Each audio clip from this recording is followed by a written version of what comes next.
जो भी physical quantities होती हैं फिजिक्स में, फिजिकल क्वांटिटीज PQs। अब फिजिकल क्वांटिटी क्या भला होती है? Mass, time, length, temperature, current, voltage, resistance, सब आज तक जो तुमने फिजिक्स में पढ़ा है वो सब फिजिकल क्वांटिटी है। सब distance, speed, force, momentum, density, volume, area, जो ध्यान आए वो सब फिजिकल क्वांटिटी होता है। तो फिजिकल क्वांटिटी को हम लोग दो टुकड़ों में कैटेगराइज करते हैं, तोड़ते हैं, स्केलर एंड वेक्टर। ये वेक्टर का जन्म ही क्यों हुआ? अच्छा खासा चल रहा था, हम लोग 1 किलो शक्कर में 1 किलो शक्कर जोड़ते थे और 2 किलो बोल के निकल लेते थे। 5 मिनट कोई आदमी लेट हो गया, फिर उसने फ़ोन करके बोला कि 10 मिनट और लगेंगे, तो जब वो आया तो हमने उसके मुंह पे क्या बोला? तुम 15 मिनट लेट आए हो। इसमें कभी हमें कोई शक नहीं हुआ। तो जैसे नंबर जोड़ते हैं छोटी क्लास में 2 + 2 4, 3 + 2 5, वैसे हम जोड़ते थे जो चल रहा था। लेकिन कुछ क्वांटिटीज ऐसी हैं जिसमें डायरेक्शन का इंपॉर्टेंट रोल होता है, सिर्फ न्यूमेरिकल वैल्यू काम नहीं करती। फॉर इंस्टेंस मैंने आपसे कहा कि भाई एक ब्लॉक पड़ा हुआ है, उसके ऊपर 2 फोर्सेस लग रहे हैं, एक 3 न्यूटन का और एक 4 न्यूटन का। तो जब 3 और 4 न्यूटन के 2 फोर्स लगते हैं तो एक छोटा बच्चा तो बोल देगा टोटल 7। लेकिन यदि ऐसा हो कि 3 तो लग रहा है इधर और 4 लग रहा है इधर, तो एक बात है, जो भी आंसर आए वो सोच लेंगे हम, लेकिन 7 तो नहीं आएगा, क्योंकि ये दोनों एक दूसरे के साथी तो लगते नहीं हैं, एक दूसरे के प्रति विचार अच्छे नहीं हैं, है ना, मिलजुल के काम नहीं कर रहे हैं। बाय द वे इसका क्या नेट फोर्स महसूस होता है? 1, और 1 वो भी किसकी दिशा में? इसकी दिशा में। ठीक है, तो यहाँ भी हमने 2 फोर्स जोड़े ही तो हैं, 3 और 4। तो जब मैं 2 फोर्स जोड़ता हूँ 3 और 4, मेरे मन में आंसर होता है 7, लेकिन यह आंसर आ रहा है 1। ये तो क्या बहुत सिंपल केस था, केस घटिया भी हो सकते हैं। आपने इधर लगाया 3 और उधर लगाया 4, तब इसका आंसर तो भगवान ही जाने क्या आएगा। आंसर से क्या मतलब है? इस बॉडी को जो फोर्स महसूस हो रहा होगा, क्या एक मामूली नॉलेज के साथ आप ये एक्सपेक्ट कर सकते हैं कि इधर बीच में कहीं जाएगा ये? क्योंकि 3 भी खींच रहा है, 4 भी खींच रहा है, तो दोनों खींचेंगे, और दोनों खींचने का मतलब होता है कहीं ना कहीं बीच में वो जाएगा। ओके, दोनों दिशाओं में जाने का मतलब यही होता है। तो इन एग्जाम्पल्स को देख के लगता है कि जितना बढ़िया हम ये जोड़ रहे थे, उतनी आसानी से फोर्सेस को जोड़ना मुमकिन नहीं है। इसलिए कोई एक अलग थ्योरी तो बनानी पड़ेगी, और यही थ्योरी बनाने के लिए अपन वेक्टर पढ़ रहे हैं। अब बिना वेक्टर के तो अपन कोई भी मैकेनिक्स वगैरह है या साइंस में कुछ भी आप पढ़ने बैठोगे तो कर ही नहीं पाओगे, क्योंकि फोर्सेस भी होंगे, वेलोसिटियाँ भी होंगी, डिस्प्लेसमेंट्स भी होंगे। एटलीस्ट 3 एग्जाम्पल मैं इसके लिख देता हूँ जो आपके काम के हैं, तुरंत आप समझ सकते हैं। वेलोसिटी, डिस्प्लेसमेंट और फोर्स, और बाकी दुनिया जहान के एग्जाम्पल होंगे, लेकिन मेरे फिलहाल आने वाले 2-3 महीने मेरे ये काम आएगा। स्केलर के नाम पे आपके क्या आ जाएगा? मास, डिस्टेंस, स्पीड, चलो तुमने टाइम बोला तो टाइम बोल दिया, स्पीड, और भी बहुत हैं। अब यहाँ आपने कोई जंग तो चल नहीं रही है कि सर कम से कम 15 एग्जाम्पल तो होने चाहिए थे। एक आइडिया लग गया हमको कि 1 किलो शक्कर और 1 किलो शक्कर 2 किलो होता है, लेकिन 1 न्यूटन और 1 न्यूटन जरूरी नहीं है कि 2 हो, है ना। अब बात आती है कि ये तो एक नया ही कोई कैरेक्टर आ गया पिक्चर में, तो इसके लिए सबसे पहले क्या जरूरत है? इनको लिखना कैसे? सिंबल। सिंबल के नाम पे हमने क्या कहा कि कोई भी नंबर, कोई भी अल्फ़ाबेट यूज़ कर लिया करो। अल्फ़ाबेट साला ग्रीस का हो तो भी चलेगा, अल्फ़ा, बीटा, गामा, डेल्टा, कुछ भी होगा, अंटसन, कुछ भी, कौवा बना दिया, लेकिन उसके ऊपर तीर का चिन्ह लगा देना। ये तीर का चिन्ह लगाने से वो क्या हो जाता है? वेक्टर। फॉर एग्जाम्पल, आप कहीं ये लिखा हुआ देखें 5 मीटर्स पर सेकेंड ईस्ट, तो आप ये कह सकते हो कि बहुत बढ़िया, बहुत शानदार, बहुत बढ़िया लिखा है, कुछ भी कमी नहीं है। ऊपर तीर का चिन्ह लगा हुआ है, उसी के एवज में आपने डायरेक्शन भी बताई है, अच्छी बात है। तो ये सिंबल हो गए इसके। एक और सिंबल देख लो, एक और एग्जाम्पल देख लो, 5 न्यूटन साउथ, ऐसे लिखा रहेगा। वैसे बहुत जल्द हम ये साउथ, नॉर्थ, ईस्ट, वेस्ट जो है इसको त्याग देंगे, क्योंकि हम तो एक्स एक्सिस और वाई एक्सिस लेंगे। हम तो एक्स एक्सिस और वाई एक्सिस लेंगे। ओके, खैर, तो अच्छा, फिर एक बात आती है कि क्या हमें हर बार जब जब वेक्टर लिखेंगे तो पूरी जानकारी ही देना जरूरी है क्या? मेरे पास पूरी जानकारी हो ही नहीं तो किसी समय पे आपको सिर्फ क्या रिपोर्ट करना पड़ेगा? मैग्नीट्यूड। मैग्नीट्यूड क्या बोला है? ये जो नंबर होता है आगे, इसको क्या बोलते हैं? मैग्नीट्यूड। और मैग्नीट्यूड हमेशा यूनिट के साथ लिखा जाता है, वरना क्या मतलब है? मैं तुमसे पूछूं तुम्हारी हाइट क्या है, तुम कह रहे हो 1.5 फीट। वो तो हम जानते हैं कि अगर आदमी की हाइट पूछ रहे हो 1.5 फीट का तो कौन होता है? 1.5 मीटर ही होगा। बट बिना यूनिट के आप जानकारी सड़ी हुई दे रहे हो, मेरे को अधूरी जानकारी दे रहे हो। यहाँ से अजमेर कितना दूर है? 100 मीटर, मिलीमीटर, सेंटीमीटर, लेकिन वो मैं जानता हूँ कि अजमेर कितना दूर है, किलोमीटर कह रहा होगा यार, माफ़ कर दो। समटाइम्स वी नो इट तो हम चलने देते हैं, बट बिना उसके कोई मतलब नहीं। आपने फ़ोन करके बोला मावा लिया मावा, उसने कहा कितना, तुमने कहा 5।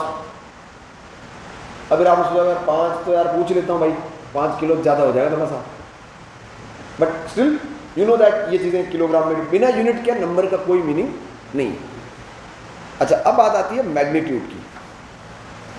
तो जब आप किसी वेक्टर का सिर्फ मैग्नीट्यूड ही रिपोर्ट करना चाहते हो, क्यों चाहते हो? अरे है ही नहीं मेरे पास डायरेक्शन, मुझे पता ही नहीं है, लेकिन जितनी जानकारी उतनी देना चाहता हूँ। तो उसके लिए तरीका क्या बनाया?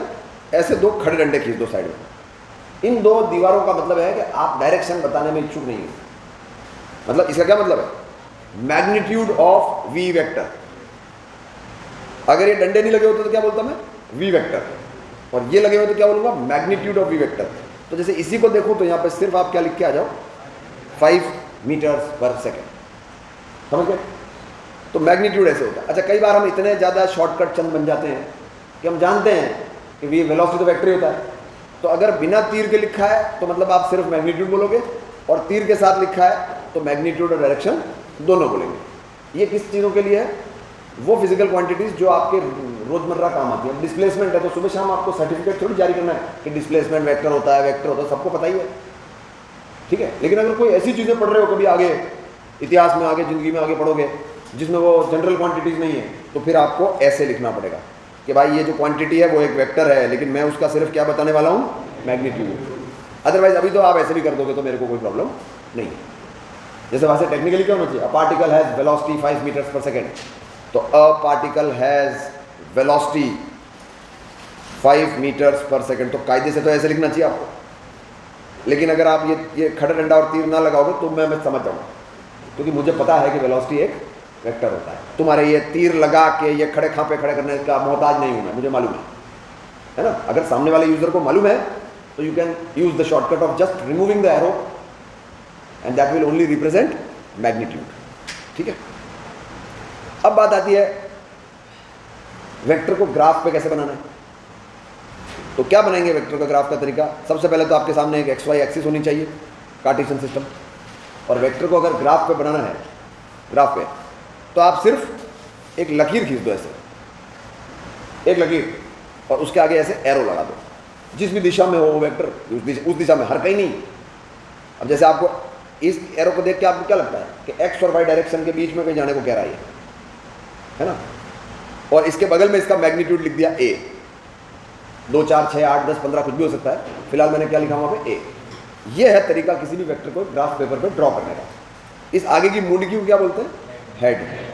नाम भी सूट कर रहा है। जब मैं मूंड की बोल रहा हूँ तो मूंड की तो हेड ही होती है ना। अब मूंड की तो नहीं लिखोगे, मुंह, आई डोंट नो हिंदी में क्या बोलते हैं, पर अपन क्या बोलते हैं? हेड। और पीछे अक्सर टेल ही होती है, तो टेल, हेड, टेल। ऐसे किसी भी वेक्टर को अपन ड्रॉ करते हैं। अब आप किसी भी वेक्टर को अगर ड्रॉ करेंगे तो देखिए ये जो लंबाई आपने यूज की है इसका क्या मायना है? इस लंबाई का जो डिपेंडेंसी है वो डिपेंडेंसी होती है मैग्नीट्यूड पे। मतलब एक वेक्टर को कितना लंबा बनाना है ये निर्भर करेगा कि वो उसकी वैल्यू क्या है। आप देखो एग्जाम्पल से समझेंगे हम उसको। मेरे को यहाँ 2 फोर्स वेक्टर ड्रॉ करने हैं।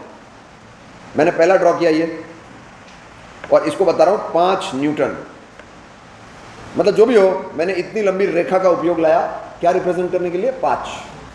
और अब मुझे कोई कहता है एक काम करो, ऐसा ही एक वेक्टर बनाइए, वो सेकंड क्वाड्रेंट में होना चाहिए, और उसकी वैल्यू कितनी रखिएगा? 10। तो मुझे इस बात का ध्यान रखना पड़ेगा कि इतनी लंबी रेखा अगर 5 है तो कोशिश करके मैं 10 रिप्रेजेंट करने के लिए इसकी 2 गुनी लंबाई की रेखा यूज करूँ। इससे क्या होगा? डायग्राम बनाने से भी कुछ आंसर सही से आने लगेंगे। एक डायग्राम बनाने से भी आंसर आते हैं। अब कुछ बच्चे ऐसे होते हैं, मजा आ गया सर, 5, 10, 20, ये क्या कर रहा है भाई, 5 तो इतना बड़ा और ये 20। इससे डायग्राम से अगर आंसर आ सकता है ना, तो आपके नहीं आएगा, क्योंकि आपने figure not drawn to scale है। ये तो अखबार में कार्टून नहीं आते, पॉलिटिशियंस के मुंह तो इतना बड़ा कर देते हैं और टांगे इतनी सी कर देते हैं, वो कोई रेशो होता क्या। आज आप, हाँ तो मैं कह रहा था कि figures of vector should be drawn to scale so that it gives you a meaningful, मतलब उसका आंसर आ जाता है। कई बार दो वेक्टर को जोड़ के क्या आंसर आना चाहिए, अगर आप एक फिगर टू स्केल ड्रॉ करते हो ना, फिगर टू स्केल, तो आंसर आ जाता है। आने वाला देखिए अभी, क्योंकि मैं आपको ऐसा तरीका बताऊंगा जिसमें आप 2 वेक्टर जोड़ेंगे सिर्फ लाइनें खींच के और उसका आंसर आ जाएगा। भाई इतने सालों से लोग वेक्टर की थ्योरी बना रहे होंगे, तो उन्होंने कोई ना कोई तरीके तो सोचे ही होंगे। थोड़े तरीके रॉ होंगे, फिर थोड़े ब्रांडेड तरीके आए होंगे, फिर लेटेस्ट आए होंगे, और अब तो मोस्ट अपग्रेडेड तरीके आ गए होंगे, जो कि अपने बीती क्लास में सुने भी होंगे, आई कैप, जे कैप, के कैप, देख रहे होगे आप। ठीक है, अच्छा इससे पहले कि मैं आगे बढ़ूँ, मेरे को एक आर्टिकल और लेना चाहिए, angle between 2 vectors. Angle between 2 vectors, ये कोई बहुत बड़ा मसला नहीं है। एंगल बिटवीन 2 वेक्टर्स, अगर कोई वेक्टर इधर बना रखा है आपने v1, या v1 छोड़ो, इसको a बोलते हैं, a वेक्टर, और कोई दूसरा वेक्टर यहाँ थोड़ा यहाँ बना रखा है, और आपसे किसी ने कहा कि भाई इनके बीच का एंगल चाहिए, तो मैथ्स वाले हमें कहते हैं कि आप एक काम करो, इस b वेक्टर को स्पेस में आप पैरेलली मूव करा सकते हो। पैरेलली मूव करना ऐसे कहते हैं, ये देखो, इसको कहते हैं पैरेलली मूव करना। मर्जी यहां चले जाओ, फादर्स किंगडम में कहीं भी लेके जाओ, ये इसको क्या बोलते हैं, पैरेलली मूव करना। लेकिन ऐसे लंदन लेके नहीं जाना है, यहां रखो लाके, आप ऐसा रखो इसको लाके कि इन दोनों वेक्टर की क्या मिल जाए, टेल। टेल मिलते ही जो सबसे 2 एंगल होते हैं, एक तो ये और एक पीछे वाला, तो पीछे वाले को तो इग्नोर मारो। ये जो एंगल है इसको क्या बोला जाता है, एंगल बिटवीन 2 वेक्टर्स। तो 2 वेक्टर के बीच का एंगल कैसे निकाला जा सकता है, टेल मिला के। समझ गए? एग्जाम्पल देखो,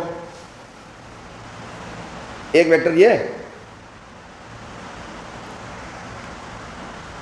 और एक वेक्टर ये, किसी ने ऐसे ड्रॉ कर रखा है और उसको कह रहा है कि ये साहब 136 डिग्री है, तो कह रहा है find the angle between 2 vectors. तो कुछ नौ सीखिए बच्चे कहते हैं, जब दे रखा है तो पूछ क्या रहे हो, 136 ही तो आंसर है। गलत है, 136 आंसर नहीं है, क्योंकि आंसर के लिए आपको क्या करना पड़ेगा, इस वेक्टर को पैरेलली मूव कराना पड़ेगा। ये लो यार है, यहाँ था ना, यहाँ से इसको लेकर आइए और यहाँ इसके पूंछ पे पूंछ रखिए। क्या ये मूव करा दिया तुमने, ये आ गया यहाँ। अब ये एंगल आपका आंसर है, तो 136 नहीं है, जो भी है ये 180 में से घटा लो, तो I believe it is 44 degree. ठीक है, अब ये तरीके हैं जो मैथ्स वालों ने बना दिए, थोप दिए तुम्हारे ऊपर। वी कांट चेंज देम, ऐसे रहेगा, ये तरीके चेंज नहीं होंगे। और वैसे ठीक भी लग रहा है यार, एंगल बिटवीन 2 वेक्टर्स मतलब 2 दिशाओं के बीच का एंगल चाहिए, तो दोनों की टेल मिलाओ, जैसे ताश के पत्ते हाथ में पकड़ते हैं, and you can find out the angle. अच्छा, नीडलेस टू मेंशन कि मैं इस वेक्टर को फर्स्ट क्वाड्रेंट का वेक्टर बोलूंगा, मैं इसको भी फर्स्ट ही क्वाड्रेंट का वेक्टर बोलूंगा, मैं इसको भी फर्स्ट क्वाड्रेंट का ही बोलूंगा।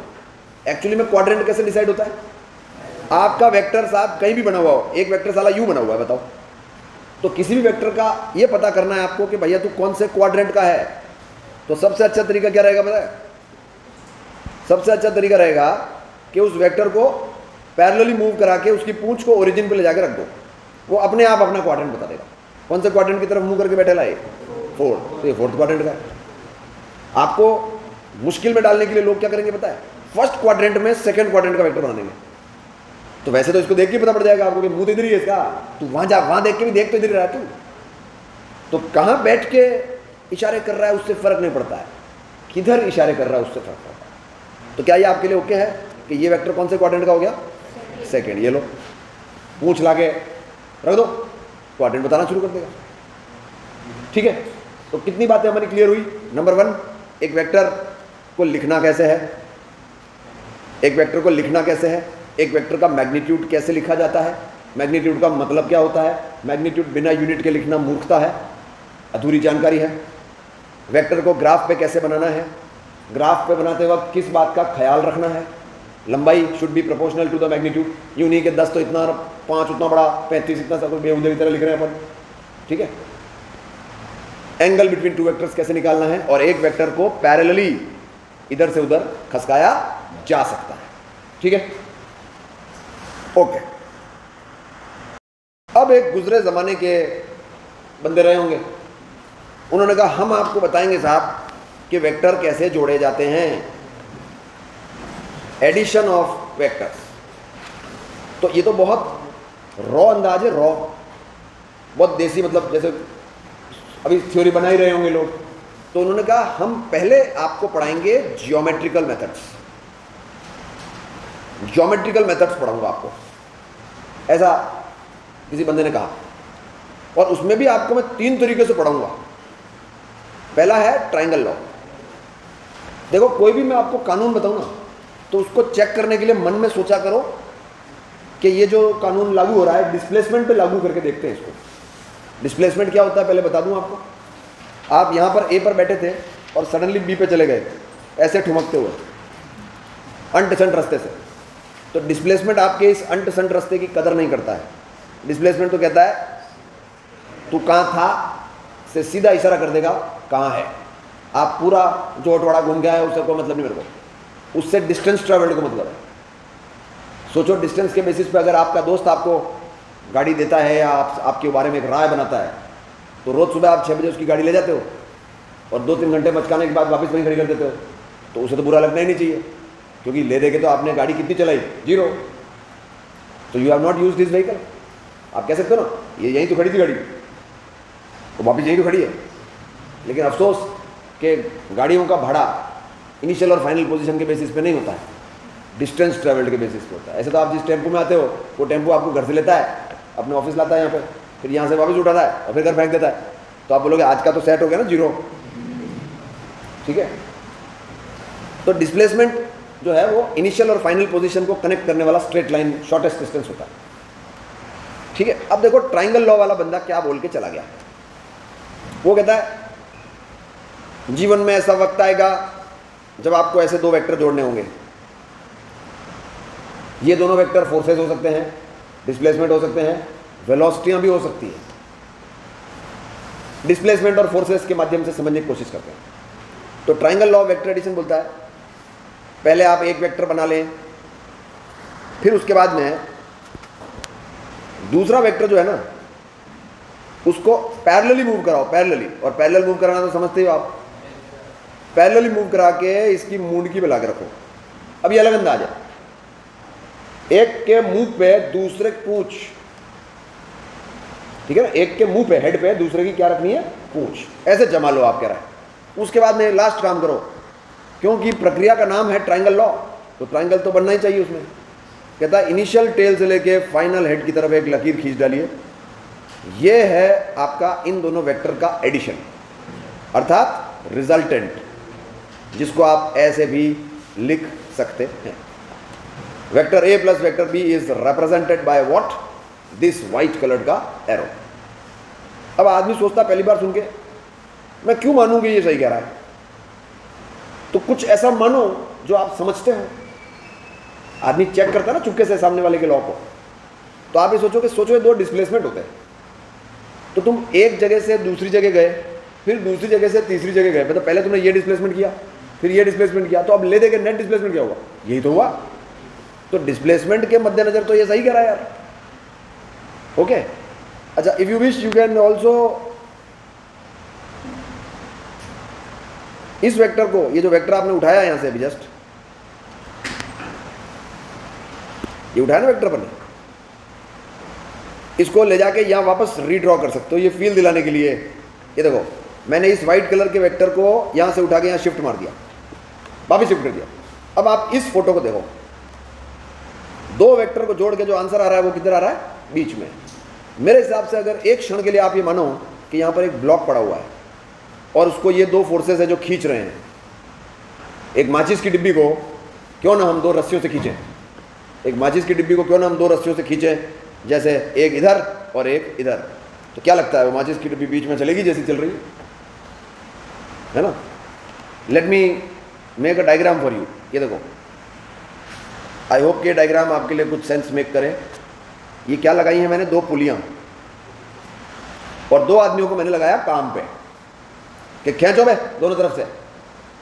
तो हम ये मानने को राजी हैं कि इसको इधर खींचा जाएगा इस रस्सी के द्वारा, रस्सी तो अपनी तरफ ही खींच सकती है, और इसको इधर खींचा जाएगा। लेकिन आपने भी दुनिया देखी है, प्रैक्टिकल इतने तो हो ही आप कि किधर जाएगा ये, ऊपर। सीधे की बात नहीं कर रहा मैं, थोड़ा टेढ़ा भी जा सकता है वो ठीक है, लेकिन एक बात तय है, इधर तो नहीं जाएगा। हाँ थोड़ा जोर से खींच लिया, मालूम चला नीचे चला गया, दम ही नहीं लगाया तुमने, वजन भी तो होता है। बट मैं चाह रहा हूं कि आप इन दोनों फोर्सेस का असर महसूस करें। तो क्या ये मानने को राजी हैं आप कि 2 ऐसे फोर्सेस के तहत ऑब्जेक्ट किधर जा सकता है, बीच में। तो अगर फोर्सेस के माध्यम से समझो इस लॉ को तो ये डायग्राम आपके लिए ज़्यादा अच्छा है, और डिस्प्लेसमेंट के पेटे समझो तो ये डायग्राम ज़्यादा अच्छा है। दोनों ही सूरतों में इसको और इसको जोड़ के आप पे क्या थोपा जा रहा है कि ये आंसर आएगा। अब ये तो ज्योमेट्रिकल मेथड है। ज्योमेट्रिकल मेथड का मतलब क्या होता है? ज्योमेट्रिकल मेथड का मतलब होता है कि कोई आपको ऐसा प्रैक्टिकल टास्क देगा, आपको एक कॉपी देगा जिसमें एक लकीर खींचेगा, जिसको बोलेगा भाई साहब ये 8 है, शायद ये 8 सेंटीमीटर की होगी, और फिर एक लकीर खींचेगा ऐसी और बोलेगा ये 10 है, शायद वो 10 सेंटीमीटर की होगी, और बोलेगा अब इनको जोड़। तो आप क्या करोगे? पहले 8 सेंटीमीटर की लकीर खींचोगे, फिर इसी वेक्टर के पैरेलल एक 10 सेंटीमीटर की लकीर खींचोगे। स्केल है ना तुम्हारे पास, 8-10 तो खींच ही सकते हैं। उसके बाद आखिरी काम क्या करोगे आप? ट्रायंगल लॉ कह रहा है कि काम कर, इस लाइन की लंबाई निकाल। सपोज ये लंबाई आ गई 12.5, ऐसे ही बोल रहा हूं, आ गई, तो इसका मतलब इन दोनों को जोड़ के जो आंसर आ रहा है उसकी वैल्यू कितनी होनी चाहिए?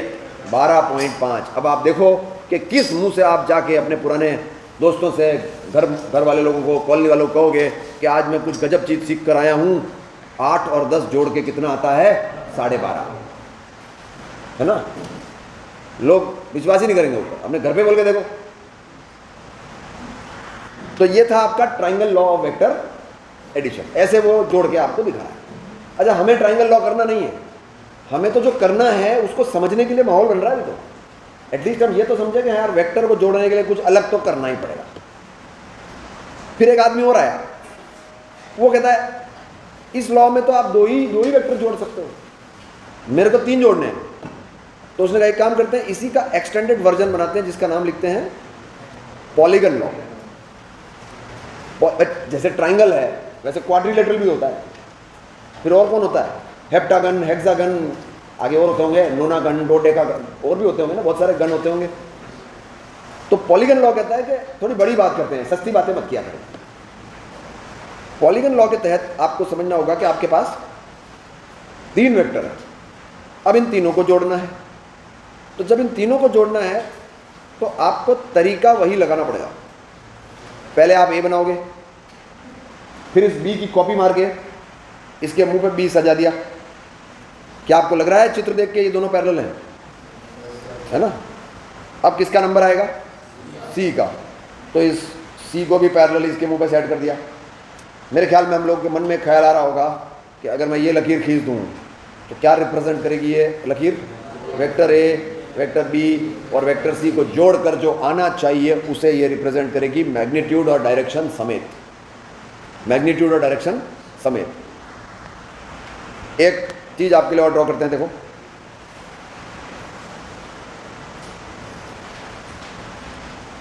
ये देखो, ये है। अब इस चित्र को देख के आपको क्या समझ में आता है? ए बी सी तीनों जोड़ के जो महसूसियत हो रही है वो सफेद रंग से रिप्रेजेंट होता है। मतलब ये 3 धक्के आप मारोगे, ये 3 धक्के मारोगे तो उस बॉडी को क्या महसूस होगा? अगर सपोज इसका वैल्यू सपोज 3 है तो इसकी लंबाई फिर आपने 3 सेंटीमीटर की खींची होगी, तो कुछ तो स्केल फॉलो किया होगा आपने। तो अगर इसकी वैल्यू 3 है तो ये लकीर 3 सेंटीमीटर की आपने खींची होगी। सपोज ए भी 3 है तो ये भी 3 की खींची होगी। सपोज ये भी 3 है तो ये भी 3 की खींची होगी। तो 3 3 3 तमीज से तो 9 होते हैं, लेकिन जब मैं इसकी लकीर नापता हूं तो इसकी वैल्यू आती है 7.2। तो इसका मतलब इस दिशा में 7.2 न्यूटन का फोर्स इन 3 फोर्सेस के लगने के बाद उस बॉडी को महसूस हो रहा होगा। जो आप बड़े आसानी से कह रहे थे ना कि सर ऐसे लगा दो ना 3 3 3, तो कितना महसूस होगा? 9। तो वो आप यहाँ तो नहीं कह सकते क्योंकि 3 3 3 पहले। और अगर ऐसा हो जाता तो क्या बोलते? 3 इधर 3 इधर और 3 इधर। ये तो बता ही सकते हो यार, ये तो कट ही गए दोनों। ये 3 चौधरी बच गया, कह रहा मैं रह गया और निपट गए। तो अगर आप फोर्सेस को बिखेरते हो तो उससे उसकी जो एक्सट्रीम वैल्यू जो आने की संभावना होती है उससे आंसर कम हो जाता है। ठीक है, टाइम में ऐसा नहीं होता है। 5 मिनट आपने मेरी तरफ देख के वेस्ट किए, 5 मिनट पीछे मुंह करके वेस्ट किए, कुल 10 मिनट वेस्ट हो गए। ऐसा नहीं है सर, वो डायरेक्शन तो उल्टा कट गए होंगे ना। वो तो टाइम में ऐसे कटता नहीं है। ठीक है, तो ये था पॉलीगन लॉ। एक आदमी और कहीं बकवास कर रहा था जिसका नाम था पैरेललोग्राम लॉ। पैरेललोग्राम लॉ, इसने तो ट्रायंगल लॉ की कॉपी मारी है, लेकिन ठीक है, हम किसी की नाकदरी नहीं करना चाहते, वरना फालतू बात करोगे तो नाकदरी होगी। तो आपको ये 2 वेक्टर जोड़ने हैं, जो हम तो 2 ही जोड़ ही रहे हैं। ये कहता है नहीं नहीं नहीं, आप ऐसा मत किया करो कि इस वेक्टर को तोप के वहाँ ले गए, इसको उठा के वहाँ मत लेके जाओ, कॉपी पेस्ट मत किया करो। आप एक काम करो, डॉटेड लाइनें बनाओ। एक लाइन बनाओ किसके पैरेलल? ए के, और एक लाइन बनाओ किसके पैरेलल? बी के, और ये पॉइंट ढूंढो, ये वाला, ये पॉइंट ढूंढो। इससे पहले कि वो आदमी कुछ भी बोले, मैं एक बात कहना चाहता हूँ, बेटे लाल, तुमने ये जो लकीर खींची है ये इसके पैरेलल ही तो है, तो तुम इसको वहाँ लेकर नहीं गए, लेकिन तुमने इसके जैसी वहाँ एक दूसरी लाइन बना दी, और फिर क्या समझा रहे हो मेरे को? See this is the resultant. साले वही तो किया, क्या फर्क है बताओ जरा? ट्रायंगल लॉ क्या कहता है? एक वेक्टर बनाए, उसके मुंह पे दूसरा लगाए, फिर इसको बनाए। अबे तो यही तो बनाया है पूरा, बस ये डॉटेड बना दी तुमने यहाँ पे। लेकिन वो कह रहा है तो उससे क्या मतलब है, वो थोड़ी होता है क्या? ठीक है, पैरेललोग्राम लॉ। तो ये पैरेललोग्राम लॉ में ये आपको क्या देगा? a plus B. ठीक है, ये आपको क्या देना शुरू कर देगा? a plus B. अच्छा, एक बात, इस पैरेललोग्राम लॉ के तहत एक सवाल और पूछा जाता है मार्केट में, मेरे काम का नहीं है, लेकिन आपके पहले टेस्ट दूसरे टेस्ट में आएगा, क्योंकि शुरू में क्या अभी वेक्टर वेक्टर कर रहे हैं अपन। वो कहता है अच्छा लगा सुन के कि आपने एक डायगोनल ढूंढ निकाली पैरेललोग्राम की, जिससे रिजल्टेंट निकल जाता है। तो अगर मैं ये वाली डायगोनल पूछूं आपसे, तो इसका भी तो कोई मीनिंग निकलता होगा। तो मैं आपको बताना चाहता हूं कि ये वाली जो डायगोनल है ये तो रिप्रेजेंट करती है समेशन, और ये जो दूसरी वाली डायगोनल है ये रिप्रेजेंट करती है डिफरेंस। अब डिफरेंस कैसे? क्योंकि देखो, जब घटाने की बात आती है ना, जब घटाने की बात आती है तो आप 2 चीज़ें घटा सकते हो, दो तरीकों से घटा सकते हो, या तो a माइनस बी या b माइनस ए। तो अब मैं आपका ध्यान आकर्षित करना चाहूँगा इस डॉटेड ट्राइंगल की तरफ। थोड़ा फोकस करके सुनेंगे तो चमकेगा। मैं इस डॉटेड ट्राइंगल की तरफ आपका ध्यान आकर्षित करना चाहूँगा। इनफैक्ट मैं इस ट्राइंगल को यहाँ आपके लिए ड्रॉ ही कर देता हूँ। ये b है, ये a है, और ये पता नहीं कोई एक अननोन वेक्टर है जिसकी मुझे तलाश है। तो क्या मैं इसको x वेक्टर बोल दूँ? अब आप यहाँ ढूंढो कि क्या इन तीनों वेक्टरों में कोई रिश्ता आपको दिख रहा है। ट्राइंगल लॉ ढूंढने की कोशिश करता हूँ मैं। आप सबसे पहले वर्टेक्स चेक किया करो, और एक ऐसा वर्टेक्स ढूंढ निकालो जहाँ पे दोनों वेक्टरों के हेड मिल रहे हों। तो यहाँ देखो हेड मिल रहे हैं, तो जहाँ हेड मिल रहे हैं और जहाँ टेल मिल रही है वो किसी काम के नहीं है। जहाँ हेड मिल रहे हैं वो भी यूजलेस है, और जहाँ टेल मिल रही है वो भी यूजलेस है। काम का कौन सा वर्टेक्स है? तीसरा वाला। अब यहाँ देखो, यहाँ से कहानी बनेगी। इसको देखकर लगता है कि कोई तो साहब पहले ए वेक्टर आया, ने परफॉर्मेंस किया, फिर उसके बाद एक्स परफॉर्म किया। पहले ए परफॉर्म किया, फिर एक्स परफॉर्म किया, और ये क्या रिप्रेजेंट करता है? इन दोनों का जोड़, रिजल्टेंट। तो क्या मैं ऐसा लिख सकता हूँ कि बी वेक्टर जो है वो ट्राइंगल लॉ के तहत a प्लस एक्स है? और आप बताओ x क्या होगा? नॉर्मल मैथ्स, इस a को उधर फेंक दो, तो क्या रिप्रेजेंट किया इस वेक्टर ने? b माइनस ए। इस वेक्टर ने क्या रिप्रेजेंट शुरू किया? b माइनस ए। अच्छा, a वेक्टर अगर इधर एरो होता ना तो फिर a माइनस भी हो जाता है। एरो पलटने से तो खेल बदल जाएगा। ठीक है, इनफैक्ट इस तरह के प्रश्न भी आपको कई देखने को मिलेंगे जिसमें वो ऐसे जनरल ट्राइंगल बना देगा, फलाना ढिमकाना।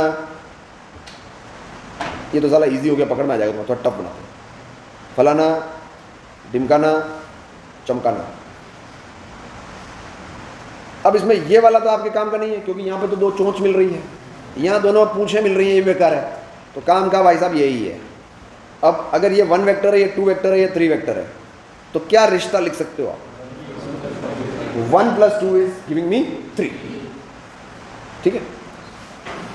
कभी ऐसा भी हो सकता है, राम, श्याम, बाबू, मतलब 3 वेक्टर आपने क्या अरेंज किए, वो सारा घर ही आ गया। ऐसा हो जाए कभी, तो इसका मतलब है इन तीनों का जोड़ खुद ही स्वतः शून्य हो गया। आप तीनों को डिस्प्लेसमेंट मान लो, यहां से वहां गए, वहां से वहां गए, वहां से घर ही आ गया, तो डिस्प्लेसमेंट तो 0 हो गया ना। तो if the vectors, if they are arranged and they automatically close the loop, वो खुद ही बंद कर दे दुकान, तो समझ जाओ कि उन सारे वेक्टर को जोड़ के क्या आ रहा है? 0। राम, श्याम और बाबू का जोड़ क्या आ रहा है? 0। ओके। कुछ टर्म्स मैथ्स की किताब में अगर आप ढूंढोगे तो आपको खूब सारी टर्म्स मिल जाएंगी। हमें जरूरत नहीं ना, हमें पूरा वेक्टर नहीं पढ़ना है, हमें उतना पढ़ना है जितना हमको जरूरत है। तो देखो, एक आता है नल वेक्टर। देखो, और कुछ डिफाइन करो ना करो, 0 डिफाइन करना बहुत जरूरी है। क्या कोई ऐसा वेक्टर हो सकता है जिसका मैग्नीट्यूड 0 है? बिल्कुल हो सकता है। मैं अभी आपसे पूछ लूं, आपका वेलोसिटी क्या है अभी? 0। डायरेक्शन क्या है उसका? जब वेलोसिटी नहीं है तो डायरेक्शन क्या बताऊं?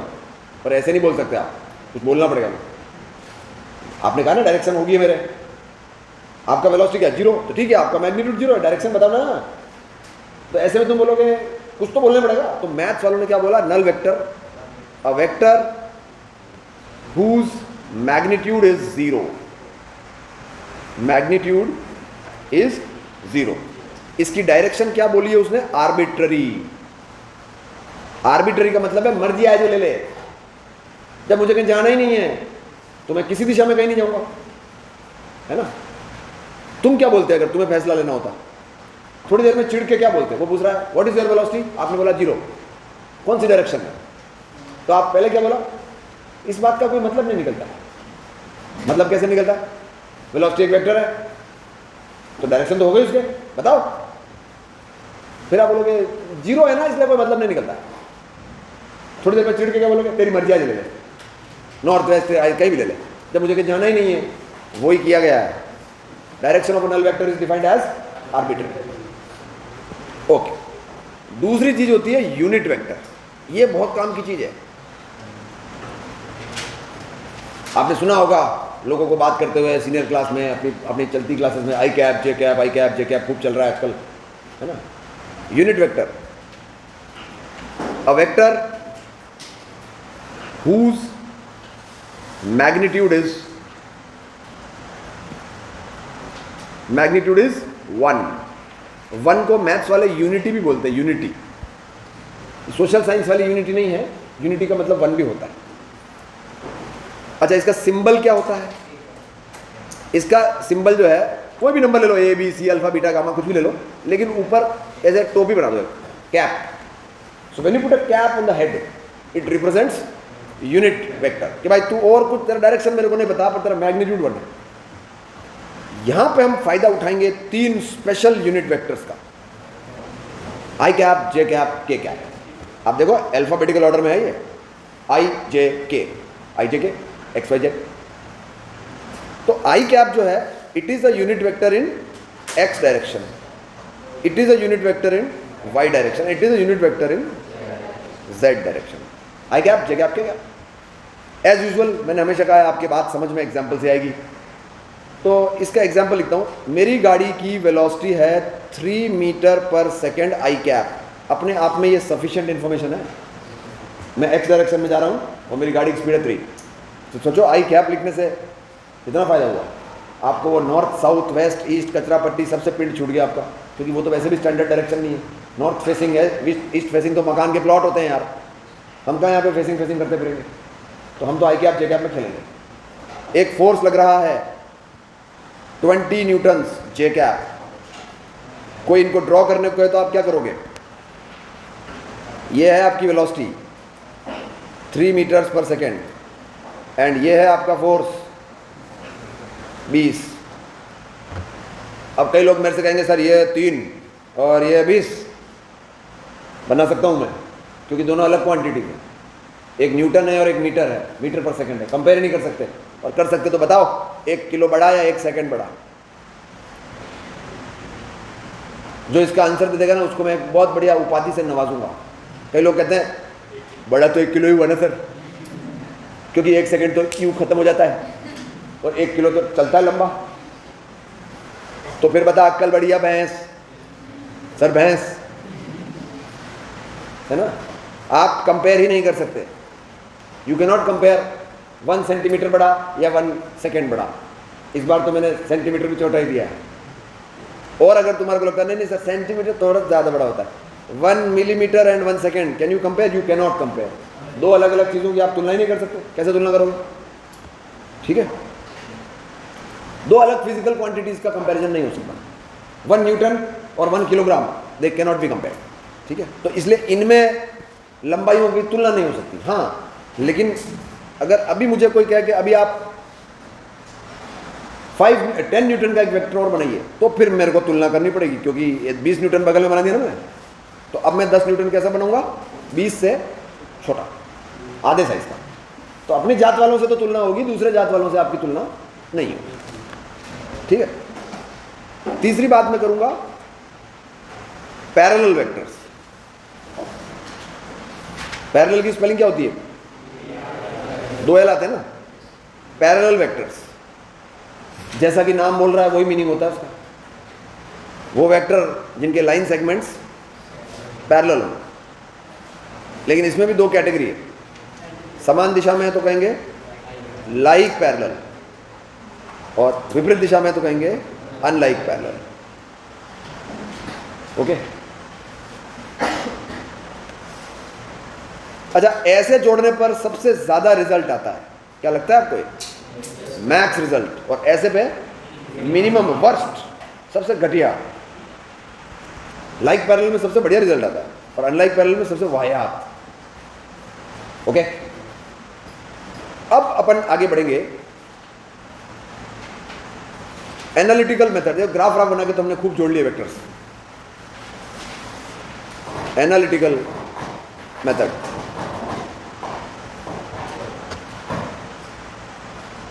मतलब formula. Analytical method, analytical method बोले तो कि ये वेक्टर है जिसका मैग्नीट्यूड a है, ये वेक्टर है जिसका मैग्नीट्यूड b है, और ये साहब बीच का एंगल है थीटा। तो आप तो इनको जोड़ो और हमको साहब रिजल्ट दे दो। मैं डायरेक्ट मैं ग्राफ पेपर नहीं लाऊंगा, मैं स्केल नहीं खरीदूंगा, मैं कोई लकीर वकीर नहीं खींचूंगा फालतू में। तो फॉर्मूला बताओ आपको। फॉर्मूले में क्या फीड करूंगा मैं? a b थीटा, 3 चीज डालूंगा और आंसर आना चाहिए बट करके, तब है मजा। वरना तो क्या, वो तो मैं कर ही लूंगा ना सर, लकीरें खींच रहे हैं, नाप रहे हैं, थर्ड क्लास मेथड। वो थर्ड क्लास नहीं थे मेथड, वो मेथड आपको फील दिला रहे थे। क्या फील दिला रहे थे? कि देख वेक्टर जोड़ने का एक अलग तरीका तो तुझे बनाना ही पड़ेगा, क्योंकि वो 1 किलो प्लस 1 किलो वाला काम तो यहाँ पे नहीं चलेगा। तो अब मुझे इन दोनों वेक्टर को जोड़ना है। तो what am I going to do is, अच्छा करूंगा तो मैं वही, लेकिन साथ में एक फॉर्मूला बनाने की कोशिश कर रहा हूँ। Let me first draw a line of length. Triangle law की थोड़ी बहुत कॉपी मारने की कोशिश कर रहा हूँ मैं। तो मैंने सबसे पहले क्या बनाया? ए। अब इस ए के मुंह पे बिल्कुल, अच्छा एरो नहीं लगा रहा हूं चुपके से, आप नोटिस कर रहे होंगे। अब मेरे जीवन का इस चीज को सॉल्व करने में एकमात्र उद्देश्य क्या बचता है? कुछ भी करो, ऐसी करो, लेकिन इस पीली लाइन का लंबाई निकालो, वही आपका आंसर है। तो हमने थोड़ी बहुत अपनी 10वीं क्लास की गणित लगाने की कोशिश की। यहां पे कुछ लकीरें खींचता हूं मैं। क्या ये लेंथ ए है और ये तो बी है ही सही। मैं चाह रहा था कि इसको एक्स बोल देते हैं, और मैं ये भी चाह रहा था कि इसको वाई बोल देते हैं, अननोन है दोनों। अच्छा ये एंगल अगर थीटा है तो ये भी थीटा है। अब अगर मेरे को कोई एक्स और वाई बता दे तो शायद मैं कुछ कर पाऊं। तो मैं आपका ध्यान आकर्षित करना चाहूंगा इस ट्राइंगल की तरफ, जिसको मैं डॉट डॉट कर रहा हूं।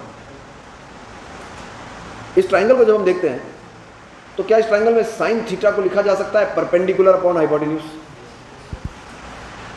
वाई बाय बाबू, और कॉस थीटा होता है बेस अपॉन हाइपोटेन्यूज। अब ये याद नहीं है तो पुरानी किताबें टटोलो।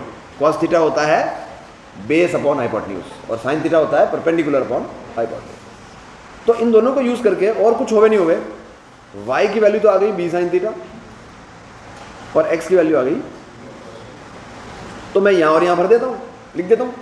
और उसके बाद मैं आपको एक चीज़ चमकाऊंगा कि क्या आपको एक राइट बड़ा ट्रायंगल दिख रहा है? रंगारंग कार्यक्रम देखो आप पूरा, क्या ये एक मस्त वाला राइट ट्रायंगल है? तो क्या ये कहना उचित होगा कि इसका स्क्वायर प्लस इन दोनों को जोड़ के जो आता है उसका स्क्वायर इज इसका स्क्वायर? Pythagoras theorem. क्या लिखना का एंतु है हमारा? a प्लस एक्स का square plus Y square under root will give me the resultant. और y और x मैंने निकाल लिए बगल में चुपके से। आओ धूम मचाएं। a प्लस एक्स बोले तो और y बोले तो b साइन थीटा। जमाजम स्क्वायर करो, a square plus 2ab cos theta plus b square cos square theta, और लास्ट में एक ये और बैठा है साला। इतनी गणित तो पढ़ के आए हो कि इनका कुछ हो जाता है, b स्क्वायर कॉमन लिया जा सकता है। तो आप देखो कि आपके रिजल्टेंट का मैग्नीट्यूड सपाट क्या आ गया, a स्क्वायर प्लस, ये मैं चाह रहा हूँ इनको आगे लाऊं, इनको आगे लेकर पीछे मत ठूस ठूस, और इस गधे को पीछे रख दो। ये है आपका फाइनल फॉर्मूला जो कि आपको लर्न करना है। सुबह शाम रात दिन 2 चम्मच इसके लिए, सेहत अच्छी रहेगी। Somebody says, इसको टेस्ट करना चाह रहे थे, सही भी है कि नहीं? सही होगा, टेस्ट क्या करना है? इतनी मेहनत से किया सही होगा, सालों से कर रहे हैं, लेकिन फिर भी कुछ बच्चे के टेस्ट, आओ टेस्ट करें। पहला केस, 2 वेक्टर एक ही दिशा में होते हैं, तो ये फॉर्मूला क्या आंसर देता है? मुझे तो आंसर पता है। आंसर क्या है इसका? a plus B. देखें ये फॉर्मूला क्या आंसर देता है। एंगल क्या हो गया साहब? 0, लाइक पैरेलल, एंगल 0 है। तो जैसे ही मैं एंगल 0 डालता हूँ ये फॉर्मूला किस में तब्दील हो जाता है? a square plus Babu square. अच्छा cos 0 क्या होता है, कौन बताएगा? cos 0 इज 1, याद ही नहीं है, 10वीं में नहीं था क्या? 10वीं में cos थीटा ट्रिग्नोमेट्री थी, तो फिर कैसे पूछ सकते हो? पैसे देके थोड़ी पास होंगे। तो इसको क्या, cos 0 इज 1। अब इसको देख के कुछ याद आता है? a प्लस बी का होल स्क्वायर, अंडर रूट तो लेना, ये आ गया आंसर। इसका मतलब पहली उम्मीद जगी यार, बात तो ठीक ही लग रही है। चुपके से ये जोड़ के देखते हैं।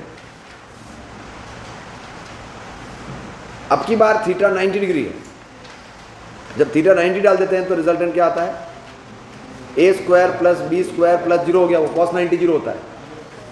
तो अच्छा ये ट्राइंगल लॉ से मैच भी कर रहा है, पाइथागोरस थ्योरम वाला रिजल्ट है ये, है ना? क्योंकि अगर मैं इनको ट्राइंगल लॉ के तहत जमाऊं तो जो रिजल्ट आएगा वो 3 और 4 जोड़ के 5 वाला आ जाएगा। ठीक है, तो ये भी एक स्पेशल केस हो गया।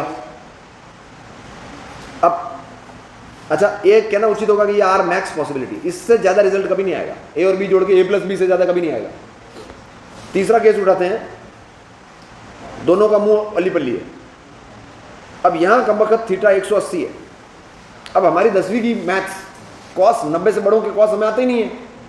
तो मैं पहले आपको जानकारी देना चाहता हूँ कि कॉस ऑफ 180 होता है -1, कॉस ऑफ 180 डिग्री -1 होता है। ये एक अलग माहौल है जो थोड़ी देर बाद देखते हैं, बट फिलहाल आप मान लो क्योंकि सर कह रहे हैं। देखिए फॉर्मूला क्या करता है, a square plus B square plus 2ab cos of 180, तो यहाँ तो -1 आ जाएगा। अब ये किसका फॉर्मूला बन जाएगा? a square plus B square minus 2ab, और सॉल्व करो तो क्या आएगा? a माइनस बी या b माइनस a भी तो हो सकता है, दोनों में से कोई भी एक। अब मैथ्स वाले कहते हैं ये दो मत लिखा करो, मॉडुलस लगा के a माइनस बी लिख दिया करो। भाई मैग्नीट्यूड लगा दो ना। भाई मैं तो कह रहा हूँ आंसर ये भी हो सकता है, ये भी हो सकता है। मैथ्स वाले कह रहे हैं ये होगा। अगर a माइनस बी है तो ठीक, और अगर b बड़ा है तो अपने आप माइनस साइन यहाँ से हट जाता है। तो एक तो आपको ये फॉर्मूला अच्छे से रट्टा मारना है, a square plus B square plus 2ab cos theta whole under root. एक एग्जाम्पल पकड़ो, सपोज आपको मैंने थोड़ी देर पहले एग्जाम्पल दिया था वही कर रहा हूँ। 8 और 10 को जोड़ना है और बीच का एंगल है 60 डिग्रीज, ये दो फोर्सेज हैं। तो हम जानना चाहते हैं कि उस ऑब्जेक्ट को क्या महसूस हो रहा होगा। तो कैसे करें? 8 square plus 10 square plus 2 into 8 into 10 into cos 60 है जी। अब ये गधा मजूरी है, 64 प्लस 100 प्लस ये cos 60 और 2 कट जाएगा 80, तो ये क्या आ रहा है 244 आ रहा है कि क्या आ रहा है, चेक करना, ये आ रहा है कि जोड़ देखेंगे 224 आ रहा है, 44 आ रहा है, ठीक है। अब सोचो आप तो ये कैसे करने वाले, अच्छा ये अंदाजन कितना होगा, ये 15-16 के बीच में कुछ होगा, 15.5 मान लो उसको रफली एक बार, 15.5 तो लगता है लोगों को कि बहुत ही अच्छा, 15.6। अब सोचो आप ये काम ग्राफ पेपर से करते हैं, कैसे, पहले आप एक 8 सेंटीमीटर की लाइन खींचते, फिर आप एक 10 की लाइन खींचते, और 10 की लाइन में ये एंगल 60 रखते, और फिर इस लाइन को नापते, ये कितनी आती 15.6 आती, तो इतनी मेहनत बचा ली आपकी इसने। जस्ट वैल्यू भरो, इसकी वैल्यू भरो, इसकी वैल्यू भरो, और ये एंगल की वैल्यू भरो, और क्या मिल जाएगा आपको, डायरेक्ट रिजल्टेंट। क्या शब्द यूज होता है दो वेक्टर को जोड़ के, क्या आता है के लिए, रिजल्टेंट। एक काम और करते यार, काम ये करते कि इन दोनों को जोड़ के जो आंसर आ रहा है, क्या वो आंसर इस पीली रेखा से रिप्रेजेंट होता है, क्या ये आंसर इस पीली रेखा से रिप्रेजेंट होता है। तो मैं एक चीज कह रहा था कि आपने मुझे फिलहाल क्या बताया, आपने मुझे इस पीली रेखा की लंबाई बताने का फॉर्मूला बताया, लेकिन आपने मुझे डायरेक्शन नहीं बताई।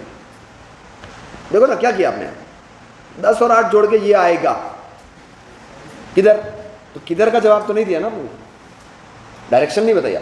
इस ये फॉर्मूले में कमजोरी है कि ये मुझे सिर्फ मैग्नीट्यूड ऑफ द आंसर बता रहा है, but I want direction also, तो उसके लिए फॉर्मूला डेवलप करना पड़ेगा। तो अगर मैं आपको एक फॉर्मूला दे दूं इस एंगल को फाई बोल के, फाई समझते सिंपल, फाई कैसे निकाले, तो क्या ये जो एंगल मैंने फाई लिखा है, इज दिस फाई,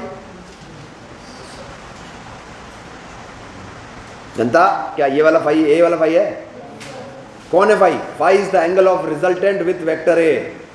किसके बीच एंगल है फाई, रिजल्टेंट और ए के बीच।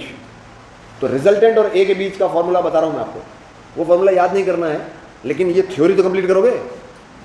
जो मेथड आप असली में यूज करोगे वो ये नहीं है, वो तो आई कैप जे कैप है, अभी आएगा। लेकिन फिर भी एक उम्मीद करता हूं आपसे कि क्या ये कहना ठीक होगा कि tan फाई की वैल्यू है y upon a plus x. In this triangle people, in this triangle tan phi is perpendicular upon base, और y और x तो आपको पता ही है। तो एक y और x ये रहे, देखो y और x ये रहे, आओ इन्हें वहां ले चलें, आगे ले चलते हैं। ये रहे y और x, साइड में लिख दिया। tan फाई की वैल्यू क्या बताई थी मैंने, y upon a plus x, मतलब tan फाई की वैल्यू क्या हो गई, b sine theta upon a plus B cos theta. ये कौन है फाई, एंगल है a वेक्टर के साथ, a यहां भरना है बस, जिसके साथ है वो यहां आएगा, और जिसके नहीं है साथ वो यहां आएगा, दो जगह। कोने खोपचे में जो बैठेला है एंगल उसके साथ निकाला है, ओके। ये फॉर्मूला उतना ज़्यादा काम हमारे नहीं आता है। इस पूरे डेरिवेशन में सबसे काम की चीज़ जो इंटरनेशनल मार्केट में भी जिसकी बहुत ज़्यादा वैल्यू है वो ये है। ये तो आप ऐसे रट लो जैसे अपने मतलब ब्लड ग्रुप में शामिल हो जाए, रात में 3 बजे भी इसका पर इतना बढ़िया बेचारा यार, a plus B whole square से मैच भी खाता है। तो ऐसा भी नहीं है कि आपको कोई शिव जी वाला जहर पीने को कह रहे हैं, इतना टेंशन नहीं है। हाँ ये तो मैं मानता हूँ कि सर ये कहाँ गोबर दे रहे हो, ये कौन है ये, तो मैंने आपसे कह दिया ना इतना काम नहीं आएगा। काम क्या आएगा वो अभी धीरे धीरे आगे बढ़ेंगे, ओके। कुछ जानकारियां before I go ahead for unit vector form. I cap J cap में जाने से पहले हमको एक बेसिक प्रिपरेशन की जरूरत होती है। आज के बाद एंगल किस में कहा जाएगा, रेडियन में। आपको नया लग सकता है, बुरा लग सकता है, लेकिन होगा तो यही, ठीक है। इसका बहुत सिंपल सी कहानी है। 180 डिग्री अब कहलाते हैं पाई रेडियंस,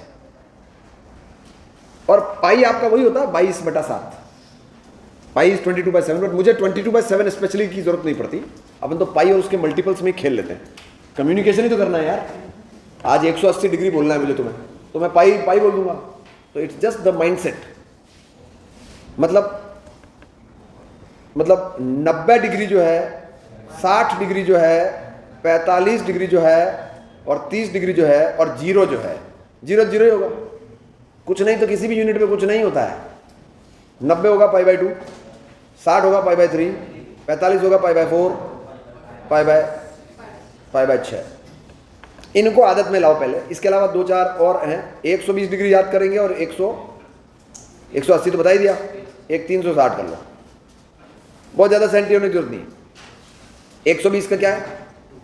2π/3, और इसका है 2π। तो इस पूरी दुकान में आपको जो समझना है ना, जो सबसे काम का चीज़ है वो ये है। ये अगर याद है तो बाकी तो अपन लिख ही लेंगे। मुझे आपकी कोई बहुत ज़्यादा रफ्तार भी नहीं चाहिए कि मैं 45 बोलूँ और तुम्हारा मुँह से आवाज आए π/4।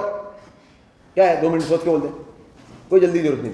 ठीक है, क्योंकि अपना एम रटना नहीं है, अपना एम इनको अपने निजी जीवन में एब्जॉर्ब करना है। जैसे बहुत सारी चीज़ें अपने ना, एक टाइम होगा जब तुम √16 रटा होगा, तुमने √225 रटा होगा, लेकिन अब बहुत ऑब्वियस लगता है। तो these things will be very obvious quite soon, और मुझे उस सून की जल्दी नहीं है। ठीक है, अच्छा, अब आपने नोटिस किया होगा कि आपके जो एंगल जिसके साइन कॉस तुम्हें पता है वो तो बहुत बेकार है यार। 30 डिग्री साइन 30 हाफ है, तो कॉस 30 गंदा है। मुझे ऐसे एंगल चाहिए जिसके साइन और कॉस दोनों अच्छे हों। ऐसा आपके पास एक भी नहीं है। 45 पकड़ता हूं तो दोनों ही घटिया हैं आपके, 1/√2 1/√2, तो अच्छे नहीं है।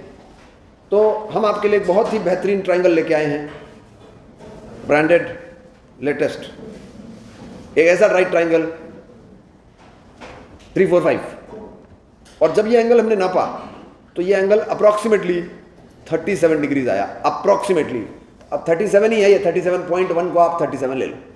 तो मैं अब ये अप्रॉक्सीमेटली कहना भी बंद कर रहा हूँ उसको, बेकार बेइज्जती होती है इसकी। 37, और ये ऊपर वाला एंगल देयरफॉर कितना हो गया? 53 डिग्रीज में है ये। क्या आप इस ट्राइंगल को देख के कह सकते हो कि tan 37 3/4 है और tan 53 4/3 है? तो मैं आपको कुछ ट्रिग्नोमेट्रिक रेशियो याद कराऊंगा। tan 37 एंड tan 53, इन दोनों के बीच में आता है एक 45। tan 45 क्या होता है? 1। अब फोकस करेंगे, आपके पास 3 नंबर्स है, 3 4 5। 5 तो पैदाइशी हाइपोटेन्यूज है, 5 तो शकल से हाइपोटेन्यूज लग रहा है। तो tan थीटा में हाइपोटेन्यूज का क्या काम? इसका मतलब आपको कंफ्यूजन सा होगा कि जब मैं tan 37 लिखूं और tan 53 लिखूं तो पार्टिसिपेटिंग क्वांटिटीज तो 3 और 4 ही है। अब या तो मेरा आंसर 3/4 है या 4/3 है। तो आप एक चीज देखो, tan 45 1 होता है, तो ये तो 45 से बड़ा है ना, तो इसको तो बड़ा नंबर दो। अब 3/4 बड़ा है कि 4/3 बड़ा है? तो इसको 4/3 दे दिया और इसको 3/4 दे दिया। छोटे वाले को छोटा, बड़े वाले को बड़ा। अब दो और काम, सबसे काम के तो ये हैं, tan उतना काम नहीं आता, ये ज़्यादा काम आता है। अब एक बात तय है कि इनके चरणों में तो 5 ही आएगा, क्योंकि इनके होता है परपेंडिकुलर अपॉन हाइपोटेन्यूज, भैंस अपॉन हाइपोटेन्यूज। हाइपोटेन्यूज तो नीचे आएगा ही आएगा। अच्छा, tan थीटा क्या होता है? Sine upon cos. तो ये जो ऊपर वाला है ये इसको दे दो और नीचे वाला इसको दे दो। ठीक है, ऐसे इसको अपन याद कर सकते हैं। अब जैसे कोई बोले साइन 37, तो आपको कंफ्यूजन क्या होगा? समथिंग अपॉन 5, नीचे तो 5 ही आ गया। अब ऊपर 37 है तो tan 37 ऊपर 3 होगा, 3 आ जाएगा। ठीक है, और कॉस नीचे होता है तो 4 आएगा। और यही अगर साइन 53 है तो ये हो जाएगा 4/5 और कॉस 53 होगा 3/5। इसमें कई बार कंफ्यूजन होंगे, आपको जल्दी जल्दी में लिखने में गलती हो जाएगी। तो कोई भी क्वेश्चन में जो आप जैसे पेपर अटेम्प्ट करते हैं ना, तो मेरा तो मानना है कि किसी रफ शीट के कॉर्नर पे, किसी कॉर्नर पे आप ये चारों डेटा लिख लो। तो घर से ही लिख के नहीं लाने हैं, है ना। पेपर जब मिलता है आपको तो एक रफ शीट होती है, उसके बगल में लिख लो, ताकि बार बार दिमाग पे जोर नहीं डालना पड़े। या तो आपको रटा हुआ हो, आप ऐसे थोड़ी करते हो कि सर आते ही सबसे पहले मैं क्या करता हूँ 2 से लेकर 10 तक की टेबलें लिख लेता हूँ। अरे भाई टेबल तो याद है ना यार, उसमें 7 8 या 56। वो लिखता थोड़ी आदमी को, लेकिन ये अभी क्या नए नए हैं, तो पेपर जब होगा तो उसमें ये जैसे 37 का आपको ये लेना पड़ेगा, साइन 37 लेना पड़ेगा, तो मेनी टाइम्स अगर आपको लिखना पड़े, है ना, तो दिक्कत होती है। ठीक है, तो ये तो अपने माहौल बना लिया। अब मैं आपको बताना चाहता हूं यूनिट वेक्टर फॉर्म। थोड़ा फोकस करके सुनना, क्योंकि अब हम वो चीजें कर रहे हैं जो हमारे एक्चुअली में काम की है। यूनिट वेक्टर फॉर्म, अब तक अपन ने जो भी ड्रामा किया, हमने नोटिस किया कि हम दो वेक्टर्स को जोड़ के तीसरा वेक्टर ला रहे थे, दो वेक्टर जोड़ के आप तीसरा ला रहे थे। जब जोड़ना संभव है तो तोड़ना भी संभव है ना। तो यहां मैंने एक प्रपोजल दे रहा हूं आपको कि कोई भी वेक्टर हो ऐसा टेढ़ा, क्या हम उसे ऐसे दो टुकड़ों में तोड़ सकते हैं जिसमें एक टुकड़ा तो पैरेलल टू एक्स एक्सिस हो और दूसरा टुकड़ा पैरेलल टू वाई एक्सिस हो? ऐसा बिल्कुल संभव है। किसी भी वेक्टर को अगर आप उसके आजू बाजू में एक राइट ट्रायंगल कंस्ट्रक्ट करोगे तो वो दो टुकड़े आपको मिल जाएंगे। तो मैंने शुरू की बात कि मेरे पास एक वेक्टर था जिसका मैग्नीट्यूड है ए, मेरे पास एक वेक्टर है जिसका मैग्नीट्यूड है ए।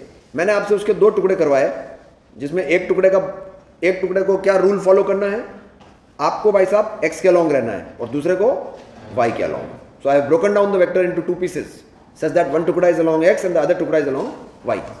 तो क्या मैं ऐसे लिख सकता हूं, vector a can be written as ax i cap plus a y j cap, है ना। अच्छा, ये थीटा उसने मुझे दे रखा है, तो मेरे लिए ये कहना भी कोई बहुत मुश्किल काम नहीं है कि cos थीटा क्या होगा, base upon hypotenuse. cos theta क्या होगा, बेस अपॉन हाइपोटेन्यूज। तो इससे मुझे मिल जाएगा ax बराबर a cos थीटा, और साइन थीटा क्या होगा, परपेंडिकुलर अपॉन हाइपोटेन्यूज, मतलब a y का वैल्यू क्या आ गया, a साइन थीटा। अब इजीली यहां पर और यहां पर ये भर देते हैं, तो in terms of the given parameters ही मैंने पूरा vector i cap J cap में लिख दिया। कहा क्या जा रहा है, कहा यह जा रहा है कि वेक्टर ए को आज हम ऐसा लिख सकते हैं, a cos theta i cap and a sin theta j cap.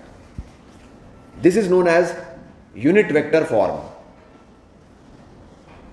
Unit vector form मतलब एक वेक्टर को किस टुकड़ों में लिख रहे हो आप, आई कैप और जे कैप के अलॉन्ग तोड़े गए टुकड़ों के को वापस रिकंस्ट्रक्ट करके लिख रहे हो। मतलब अगर आपको ये वेक्टर परफॉर्म करना है तो ये नीचे की बकवास क्या कह रही है, ये कह रही है इतना तो आई में चला जा और इतना जे में चला जा, तो तू वही कर लेगा जो वो ओरिजिनल वेक्टर करवाना चाह रहा है। आज के बाद हर वेक्टर के हम दो टुकड़े ही करके देखेंगे, क्योंकि अब ट्रेंड ही ये बना देंगे कि हर वेक्टर टूटा हुआ ही पेश किया जाता है। फायदा देखो, ये वेक्टर का एग्जाम्पल क्या हो सकता है, ऐसा एक वेक्टर आपको कभी देखने को मिलेगा तो ऐसा देखने मिलेगा 2i कैप प्लस जे कैप, मतलब इसकी वैल्यू क्या आ रखी है 2 और इसकी वैल्यू क्या आ रखी है 1, तो ऐसा दिखाई देगा। किसी दिन ऐसा हो सकता है कि एक वेक्टर आपको ऐसा मिल गया 3i cap plus 2j cap, मतलब उस वेक्टर के लिए फलाने की वैल्यू क्या आ रही है 3 और इसकी वैल्यू क्या आ रही है 2। अब फायदा देखो इसका, जब आपने ये एक्सेप्ट ही कर लिया है कि आजकल लेटेस्ट ट्रेंड क्या है, वेक्टर्स को कैसे पेश करने का ट्रेंड है, ऐसे टूटा हुआ, हर वेक्टर आजकल टूटा हुआ ही पड़ा रहता है।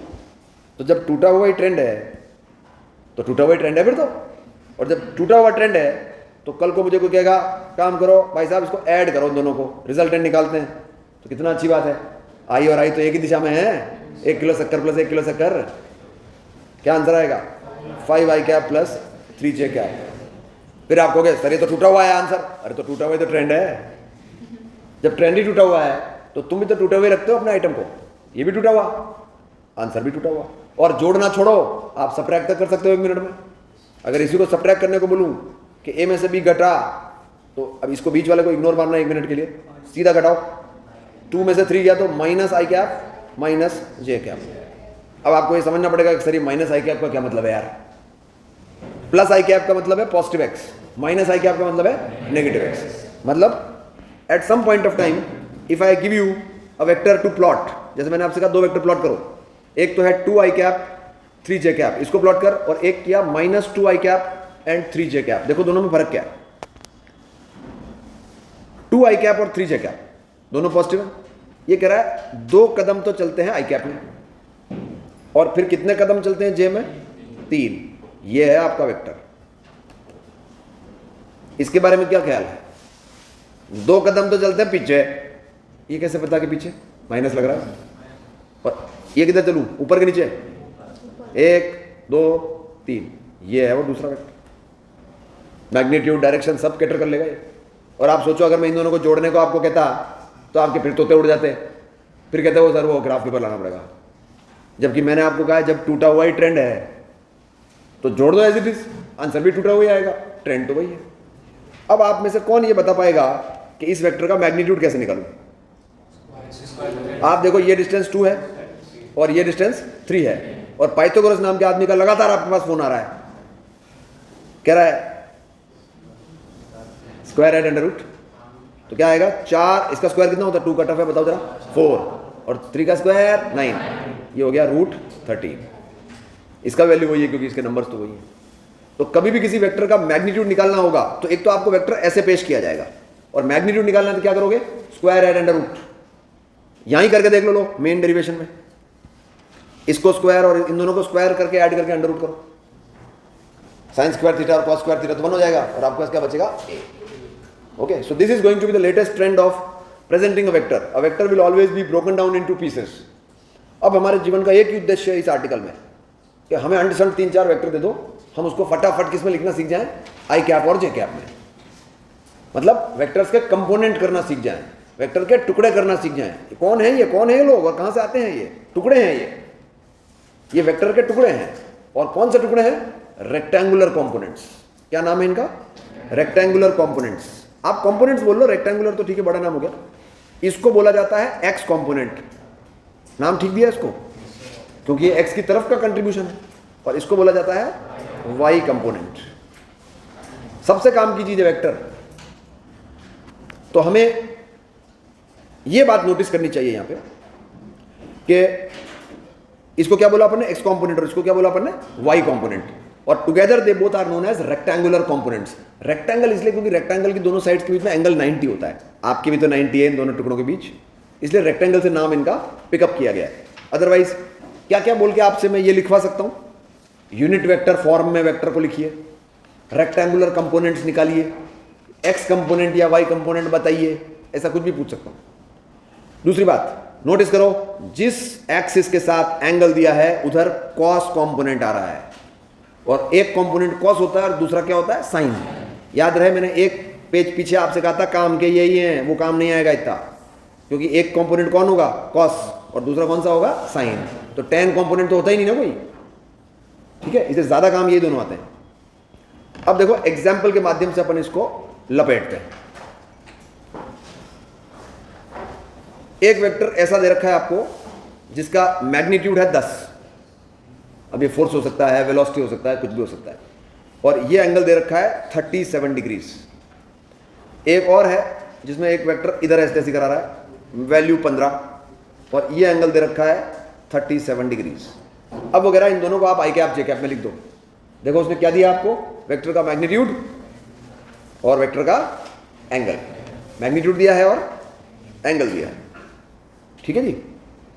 अब आप क्या सोचो, सबसे पहले आप डिसाइड करोगे कि भाई साहब ये जो वेक्टर है ना, ये फर्स्ट क्वाड्रेंट का है, क्या ये बात ठीक है, क्योंकि ये फर्स्ट क्वाड्रेंट की तरफ इशारे कर रहा है, फर्स्ट क्वाड्रेंट का वेक्टर है, तो इसको मैं ए नाम देता हूं, ए। तो फर्स्ट क्वाड्रेंट का मतलब है कि इसका माहौल ऐसा होगा,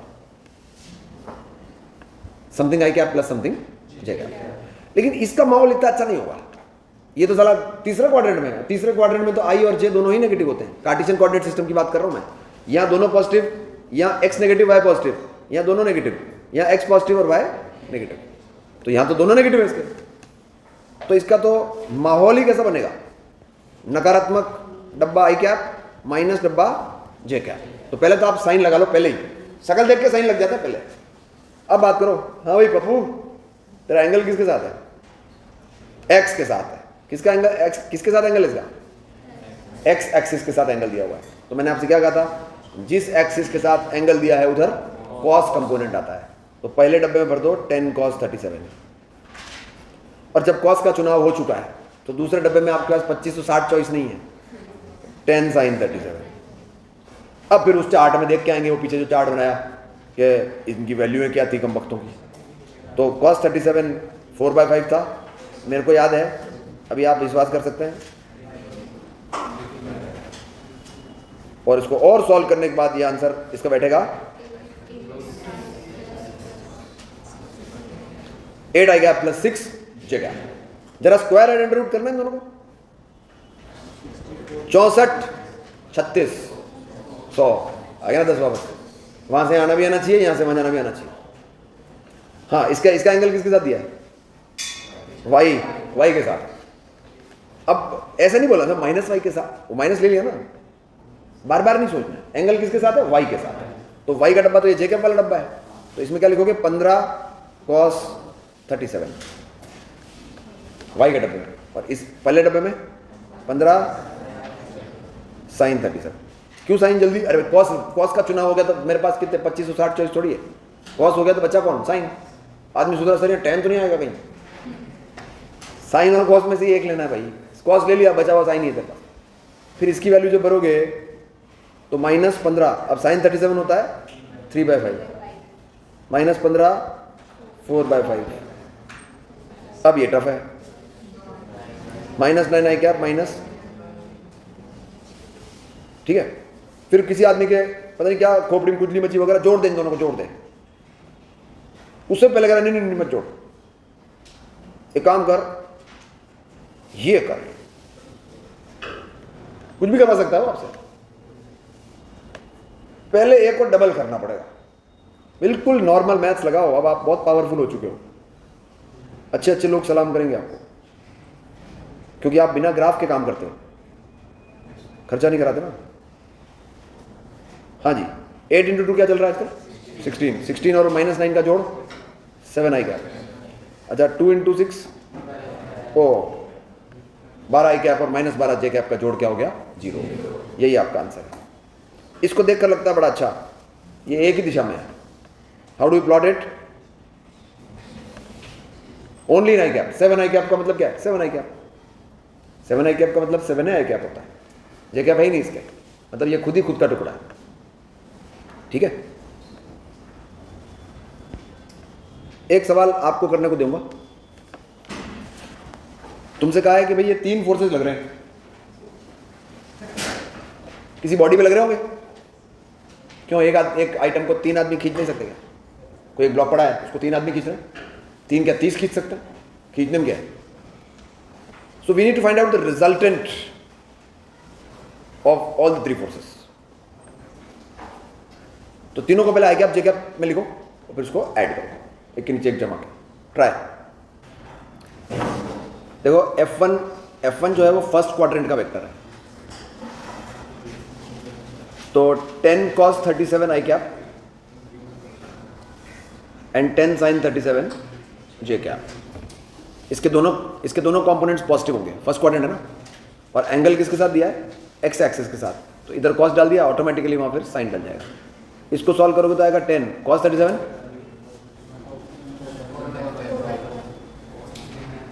अभी उस चार्ट में से रेफर कर सकते हैं, कोई दिक्कत नहीं। 8 i cap and 6 j cap. Similarly ये बक्सा बनाने की जरूरत नहीं है। F2 एक सेकेंड क्वाड्रेंट का वेक्टर है, तो माइनस आएगा आई कैप, तो -15 एंगल भी x के साथ ही दिया है, +15 sin 53 जे कैप। cos 53 कितना होता है?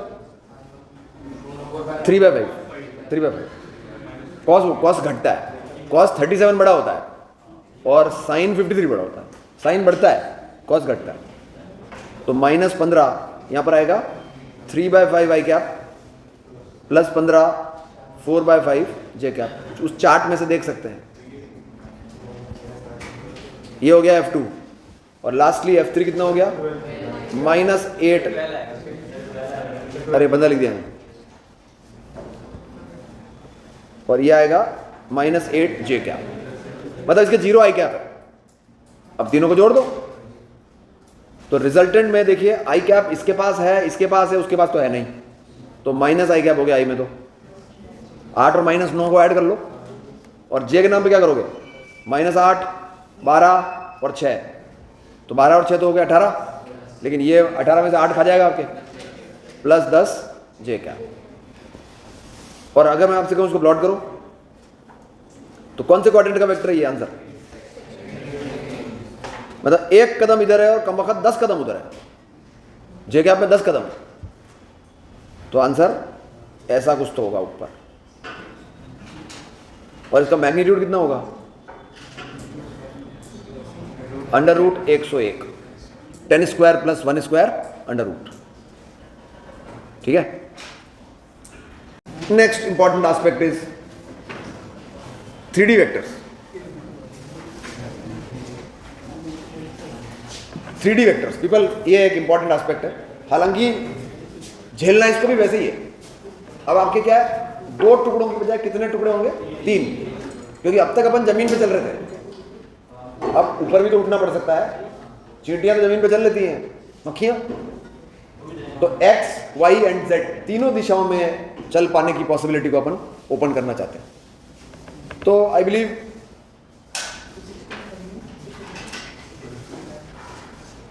ये एक क्यूबॉइड शेप का डब्बा बना रहा हूं मैं, और इस क्यूबॉइड शेप के डब्बे में अपन एक वेक्टर सेट किया है। इस कॉर्नर से, कमरे के इस कॉर्नर से सामने वाले उस ऊपर के कॉर्नर में एक लाइन खींचिए।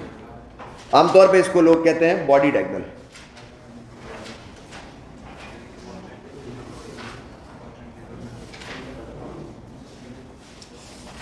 देखो चित्र बन गया। So if I call this as x axis, अंदर जो जा रही है जमीन के सहारे सारे, उसको कहा जाए वाई एक्सिस। ये आपकी जेड एक्सिस हो गई। I think you can get a feel that it is a room, एक कमरा है ये, जिसमें एक बॉटम कॉर्नर है और ये टॉप छत पे अपोजिट कॉर्नर है। इस कमरे में भी अपन नोटिस कर सकते हैं कि ये कॉर्नर्स कौन से हो सकते हैं। एक वो जमीन और एक सामने ऊपर वो कॉर्नर, या इधर लेना है तो ये पैंदा, ये और ऊपर वो। तो अगर आपको यहां से वहां जाना है तो कम से कम इस दीवार से उस दीवार तक तो जाना ही पड़ेगा, लास्ट तक तो जाना ही पड़ेगा, छत तक तो जाना ही पड़ेगा। मीन्स इस टास्क, इस मिशन को पूरा करने में आपको ये 3 टुकड़े परफॉर्म करने पड़ेंगे। Let me call this as a x, this टुकड़ा as a y and this टुकड़ा एज ए जेड। कोई भी कार्य इन 3 दिशाओं में 3 टुकड़ों को परफॉर्म करके किया जा सकता है। द वे यू, जैसे रिमोट में वो कई बार अपन अमेजॉन प्राइम या किसी का पासवर्ड फीड करते हैं, तो उसमें हमारे पास 2D मूवमेंट्स होते हैं। उस कर्सर को ऊपर नीचे दायां बायां, टेढ़ा जाने का तो नहीं होता ना। अब यहाँ इधर S लिखा है और उधर लिखा है D, और आपका पासवर्ड है ऐसे कुछ है SDTC, ऐसा कुछ पासवर्ड है, तो पहले S के बाद D पे जाना पड़ेगा ना। तो आदमी ठकर ठकर ठकर ठकर ठकर ठकर ठकर ठकर ऐसे जाता है। टेढ़ा कौन चला जाता है भाई? मेरे पास ऐसा रिमोट नहीं है। सोचो ऐसा रिमोट आ जाए लेटेस्ट, जिसमें बाहर बुलाना हो उसको कर्सर को, 3D टीवी, तो आप घर आउटसाइड है ना, मेरे माथे के अड़ के जा, वो भी एक पार्ट है पासवर्ड का। यू नेवर नो, कुछ भी आ सकता है। तो कोई भी कार्य एक पॉइंट से स्पेस के दूसरे पॉइंट पे अगर जाना है तो 3 दिशाओं में टुकड़े तोड़ के आप एक जगह से दूसरी जगह कहीं भी जा सकते हो। And therefore can be easily right that this vector which is represented by a vector can be written as ax I cap, ay j cap and az k cap। ठीक है, ये आपके वेक्टर के 3 टुकड़े हैं। नीडलेस टू मेंशन, उसी फॉर्मूले को मैं एक्सटेंड कर दूंगा, ax square plus ay square plus az square under root होगा आपके वेक्टर का मैग्नीट्यूड। आपके वेक्टर का मैग्नीट्यूड क्या होगा? Square and under root all of them. इसको प्रूफ भी कर सकते हो आप बहुत आराम से। कैसे? हमने क्या करना है, हम यहां जमीन पे एक लकीर खींचते हैं ऐसे ही। क्या ये 90 डिग्री का एंगल है? तो ये जो जमीन पे है इसको मैं लिखना चाह रहा हूं z। So will that be okay for you to write z square is equal to ax square plus ay square? जमीन की डायगोनल है ये। फिर ये भी तो कहना उचित होगा ना कि ये भी 90 डिग्री का एंगल है, क्योंकि जमीन की डायगोनल तो जमीन पे ही है और खंबा तो जमीन के परपेंडिकुलर ही होता है। तो अगेन इसको और इसको स्क्वायर एंड अंडर रूट करोगे तो आपका असली वेक्टर आ जाएगा, है ना। पहले अपन ने जमीन पे 2 जो रेखाएं बिछी हुई थी उनको स्क्वायर एंड अंडर रूट करके ये डायगोनल निकाल लिया। कौन सा? ये डायगोनल। अब मैं इस ट्राइंगल को दिखा रहा हूं आपको, इस ट्राइंगल को। ये चमचमाता हुआ ट्राइंगल कहता है कि बेस और ये hypotenuse, square add under root to get the, ये कौन है, ये तो है परपेंडिकुलर, ये है बेस, और ये जो है ये लाइन, ये क्या हो जाएगी आपकी hypotenuse. So can I square this at both to get the square of this. तो अगली लाइन मेरी क्या होगी, a square can be obtained as z square plus a z square. अब आप इन दोनों को ऐड कर लो पूरी दुकान को, तो इनको बोलो तू निकल बेटा, तेरा हो गया ए x square plus A Y square plus a z square under root, ये हटा दो। तो फॉर्मूला है, प्रूफ भी दे दिया आपको, लेकिन ले देंगे आपको। फॉर एग्जाम्पल कभी आपको ऐसा मिल जाएगा, vector A is given as 2i cap plus 3j cap plus 6k cap, इसका मैग्नीट्यूड बताइए, 4 9 36 7, चेक करके देख लो, ठीक है ना। तो ऐसे अपन किसी भी वेक्टर का 3D में मैग्नीट्यूड निकाल सकते हैं। और देखो यहाँ पे एक बहुत ही कम काम की चीज़ है हमारे लिए, मैथ्स वालों के लिए तो काम की होगी सही, हम काहे को उनकी नाकदरी करें, लेकिन एक बेहद काम की चीज़ है ये 18 कतरा में। हम चाहते हैं कि ये जो आपने वेक्टर ड्रॉ किया ना, हम इसका एंगल z एक्सिस के साथ अंडरस्टैंड करना चाहते हैं। क्या ये एंगल होगा z एक्सिस के साथ इस वेक्टर का, z के साथ, सीधा z, x और y की बात ही नहीं कर रहे हो, सीधा z। तो नामकरण भी फिर तीसरा वाला ही करो, तो इसका एंगल का नाम रखा गामा। गामा के पहले 2 छोड़ दिए मैंने, अल्फा बीटा, अल्फा x के साथ, बीटा y के साथ, और गामा z के साथ। हाँ, तो ये गामा हो गया, गामा हो गया। एक बात बताओ, ये भी तो गामा ही है एक्चुअली में। कैसा है, ये लाइन और ये लाइन और ये बीच का, तो ये कौन से क्या बोलते हैं इनको, कुछ मैथ्स का एक टफ सा टर्म होता है, ऑल्टरनेट इंटीरियर एंगल। उसके बाद में मैं आपसे उम्मीद करूंगा कि आप इस ट्राइंगल पे फोकस करें मेरा, इस ट्राइंगल पे। क्या लगता है, कॉस गामा है बेस अपॉन हाइपोटेन्यूज, क्यों? ये एक ट्राइंगल दिख रहा है आपको, अरे इतना रंग दिया आप तो अभी तक भी नहीं दिखा। ये ट्राइंगल है, इसका बेस एंगल कौन है, गामा, इसका बेस एंगल गामा है। तो कॉस गामा क्या होता है, बेस कौन से ट्राइंगल का, इस ट्राइंगल का, बेस अपॉन हाइपोटेन्यूज। तो क्या ये कहना ठीक होगा कि cos gamma is A z upon A, where gamma is the angle of your vector with z axis. ये ठीक समझ में आई तुम्हारी बात। ये गामा, सबसे पहले तो मैंने किसी भी वेक्टर का एंगल गामा ले लिया किसके साथ, जेड के साथ पीछे। फिर मैंने आपसे बोला कि ये भी खड़ी लाइन है, ये भी खड़ी लाइन है, तो ये तो ट्रांसवर्सल हो गया ना एक तरह से। तो ये अगर गामा है तो ये भी गामा है, दोनों मामा ही तो है, एक ही बात है। फिर मैंने कहा इसका कॉस निकालते हैं यार कुछ करके, तो then I give a proposal of this triangle. क्या ये राइट ट्राइंगल है? राइट ट्राइंगल में ये कौन है, परपेंडिकुलर, ये कौन है, बेस, और ये हाइपोटेन्यूज। तो कॉस गामा क्या होगा, बेस अपॉन हाइपोटेन्यूज। अब इस कॉस के रिश्ते को देख के, गामा के रिश्ते को देख के आप cos alpha and cos beta दोनों बताओ, देख के बताना है। उसके वहां ऐसा होता है तो मेरे वहां ऐसा होना चाहिए। अब अल्फा कह रहा है गामा ने जेड एक्सिस के साथ है, तो उसने क्या फॉर्मूला पकड़ा, ए जेड अपॉन ए, तो मैं पकड़ूंगा ए एक्स अपॉन ए, ये पकड़ेगा ए वाई अपॉन ए, ठीक है। ये जो तीनों हैं, ये तीनों रेशियोज, ये कहलाते हैं डायरेक्शन कोसाइंस, डायरेक्शन कोसाइंस। और इनकी एक खास बात है, cos square alpha plus cos square beta plus cos square gamma is 1, identity है। जैसे sine square theta plus cos square theta 1 नहीं होता है। अब इसको आप कैसे चेक कर सकते हो, कॉस स्क्वायर अल्फा की वैल्यू बताना ऊपर से, अल्फा की,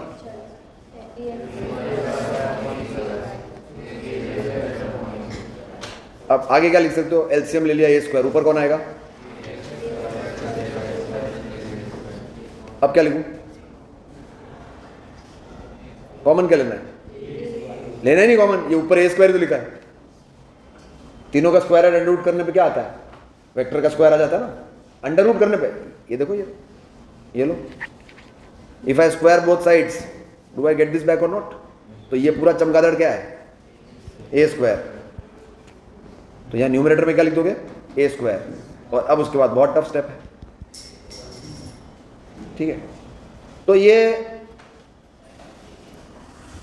इस पूरे ड्रामे में आपको क्या चीज जरूरत के हिसाब से मतलब याद करनी ही करनी है, तो मेरे ये तरीका तो मेरे को आना ही चाहिए। आपको वेक्टर दिया गया होगा आई कैप जे कैप के कैप, तीनों का स्क्वायर एड अंडर रूट करने से क्या आ जाता है, सबसे काम की चीज तो ये डायरेक्शन कोसाइंस। अभी जो टेस्ट होंगे शुरू शुरू में 11th क्लास में, उसमें कोई पूछ ले तो पूछ ले, अदरवाइज फिजिक्स में डायरेक्शन कोसाइंस यूजलेस है, ये जो है ना ये। लेकिन एटलीस्ट ये कि यार हमने इसको डेराइव करने के लिए एक 3D व्यूइंग सीखी, 2D पेज में हम 3D व्यूइंग सीख रहे हैं, तो गिव अप नहीं मारे इसको। मतलब कम से कम ये कॉस गामा ये होता है, इसको हमें समझ में आना चाहिए।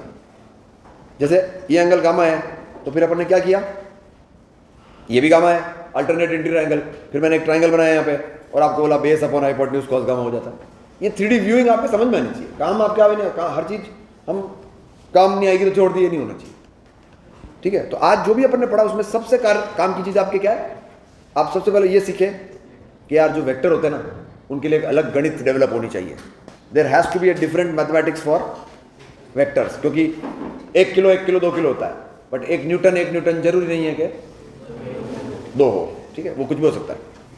फिर आपके सामने क्या फॉर्मूला पेश किया गया है, अंडर रूट वाला, वो a square plus B square plus 2ab cos theta, वो सबसे काम का है। उसके बाद मैंने आपको tan 37 और sin 37 के वो सारे वो रेशियोज बताए, sin cos tan 37 53 के। उसके बाद मैंने आपको किसी भी एक वेक्टर को जो अंट ऐसे दिया हुआ है, एंगल 37 है, इसको आई कैप जे कैप में लिखना बताया। वो लेटेस्ट ट्रेंड है, 2D वेक्टर्स को खटैक खटैक 2 टुकड़ों में तोड़ना आपको आना चाहिए। अब एक को तोड़ना आता है तो सबको तोड़ना आ जाएगा आपको, 2 3 4 5 जो में सबको तोड़ दो, सबको तोड़ के आई जे के में लिख दो, और नीचे जोड़ना और घटाना आना चाहिए। वेक्टर का मैग्नीट्यूड निकालना आना चाहिए, कैसे, square add under root, plot करना आना चाहिए, 2 आई कैप 3 जे कैप, तो 2 कदम इधर 3 कदम ऊपर, ये आना चाहिए, ठीक है। फिर 3D वेक्टर का क्या एक्सपेक्टेशन होता है, उसके 3 होगा, तीनों को स्क्वायर एड अंडर रूट करोगे तो उसका मैग्नीट्यूड आ जाएगा। और अभी फिलहाल 1-2 टेस्ट में डायरेक्शन कोसाइन के फॉर्मूले आने चाहिए। So that is the very elementary requirement. Okay.